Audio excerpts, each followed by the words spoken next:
লো guys, আজকে আমরা গিয়েছিলাম ভুটিয়া। তো বেরিয়ে পড়েছিলাম আমাদের এখানে একটা জানাশোনা ভুটিয়া জায়গা। দেখতে পাচ্ছ গাছপালা কিরকম হয়ে আছে, দেখলেই কেঁপে ওঠে।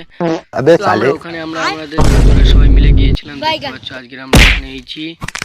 ডালপালা দেখেই বুঝতে পারছো কতটা ভয়ঙ্কর। তো না বন্ধুরা, এটা কোনো ভুটিয়া ঘর না, এটা হচ্ছে হিন্দুদের একটা শ্মশান ঘাট। ঘাট মানে অনেকেই জানো, এখানে সব মুর্দাদের পোড়ানো হয়। তারপরে একটু গিয়ে দেখতে পাচ্ছি এখানে একটা মন্দিরও আছে, কতটা ভয়ঙ্কর। এখানে একটা ভাঙা মন্দিরও পড়ে আছে, কোনো ঠাকুর তো নেই কিন্তু মন্দির বলে সবাই চেনে। ওখানে ঘুরঘুর করছিলাম, কিন্তু এরপর থেকে আমাদের বুকটাও কাঁপছিল। একটু ভিতরের দিক যাচ্ছি, দেখো কিরম লাগে। ভিতরটা দেখে বুঝতেই পারছো এখানে সব ভূতেরা সব মিলে তাস টাস খেলে মনে হচ্ছে। আমি আর না দেরি করে ওখান থেকে চলে এলাম, একটু এপারের দিকে ভালো হবে। দেখো এবার ওই ঘরটার পিছনটাই আমরা যাচ্ছি এখন। পিছন থেকে কিন্তু নাজারাটা ভালোই নাজারা আসছে। দেখো একটা গরুও দাঁড়িয়ে আছে। তো বন্ধুরা, আমাদের ব্লগ এই পর্যন্ত শেষ করছি। দেখা হচ্ছে পরের ব্লগে। ফলো করে কমেন্ট করবে কেমন লাগলো।